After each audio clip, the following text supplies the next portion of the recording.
Let's talk about Emirates. We hear the name all the time, but there's a huge question floating around. Are they really the world's most profitable airline right now? We're about to dive into their latest numbers to find out if the hype is real. I mean, how do you really measure success for an airline? Is it the number of planes they have? The fancy lounges? Well, at the end of the day, it all comes down to one thing, the bottom line. And the number we're about to see is, frankly, mind-blowing. Okay, here it is. In just 6 months, Emirates Airline pulled in a profit of 11.4 billion dirhams. That's 3.1 billion US dollars. Just let that sink in for a second. This isn't their revenue, this is the pure profit they're left with. And there's our answer. A big, resounding yes. For this time frame, based on all the data we have, nobody else even comes close. So the real question now is, how on earth did they do it? All right, first things first. To really get the full story, we have to put that airline profit into the bigger context of its parent company, the Emirates Group, because this success is part of an even bigger financial picture. Now, what's so fascinating here is the breakdown. The entire Emirates Group made a record-breaking 12.2 billion dirhams. But look at this. The airline itself, it accounts for almost all of it. It is the absolute powerhouse driving this whole operation. And, this isn't just some random good year. This is a pattern. For 4 years in a row, the Emirates Group has been smashing its own half-year profit records. They are on an incredible roll. So a record-breaking streak is one thing, but where does all that money actually come from? Well, it starts with getting people on planes. Let's take a look at the demand that's fueling these numbers. Get this, in just 6 months, Emirates flew 27.8 million people. That is a staggering number of passengers putting their trust in the airline. And what this chart shows so clearly is that demand is still climbing. Even on top of their huge numbers from last year, they grew another 4%. The appetite to get out there and travel is definitely not slowing down. I love this word. The airline's own leadership called the demand unflagging. Not just strong, relentless. And it's coming from all their key markets across the globe. And here's the secret sauce. It's not just about filling seats, it's about filling the right ones. Their premium cabins, first and business class, are performing incredibly well.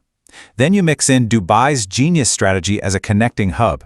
It's perfectly placed to link almost any 2 cities in the world. So you take that, add in the fact that people are desperate for long-haul travel, and what do you get? Consistently full airplanes. Now, when you have record profits and planes are this full, something else happens. You start building an enormous pile of cash. And this isn't just money in the bank. This is a financial fortress that gives them unbelievable power.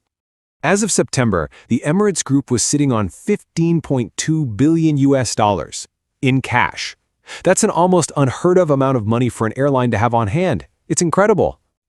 And look at how fast that fortress is being built. In just 6 months, they added over $500 million to the pile. It shows you what an unbelievably effective cash-generating machine this business is. So why does having all this cash matter so much? Well, this is their war chest. It means they can fund their brand new fleet of Airbus A350s. It means they can weather pretty much any economic storm that comes their way. It helps them get better deals on financing. And for us passengers, it means they can keep pouring money into making the experience better. This is how they secure their spot at the top for years to come. Okay, so with record profits and a mountain of cash, the future looks pretty great, right? But, the aviation world is never that simple. Let's look at what's pushing Emirates forward and what could potentially hold them back.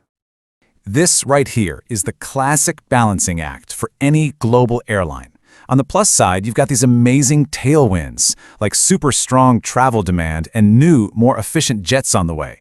But that's all happening against some serious headwinds, geopolitical instability, unpredictable fuel prices, and currency markets that can swing wildly. But even with all those risks, the message from leadership is one of pure confidence. They fully expect this strong demand to keep going, which tells you they believe their strategy is solid enough to handle whatever comes their way. An airline this big and this successful doesn't exist in a vacuum. Its performance sends these massive ripples across the city of Dubai, the entire world of aviation finance, and right into the boardrooms of its biggest rivals. Really, what this all means is that Emirates' success makes Dubai even more central to global travel. It's a huge engine for the city's economy. It gives banks and aircraft leasing companies a ton of confidence. And you better believe it forces every other major airline to sit up, take notice, and figure out how to compete. So when you put it all together, the record profits, the relentless demand, that financial fortress, it really leads to a fascinating final thought. Emirates is playing from a position of incredible strength. The real question isn't about defense anymore. It's about offense. With all these resources, the question isn't just if they can stay on top, but how far they can push the entire industry forward. Just how high can they set the bar for what global aviation can be?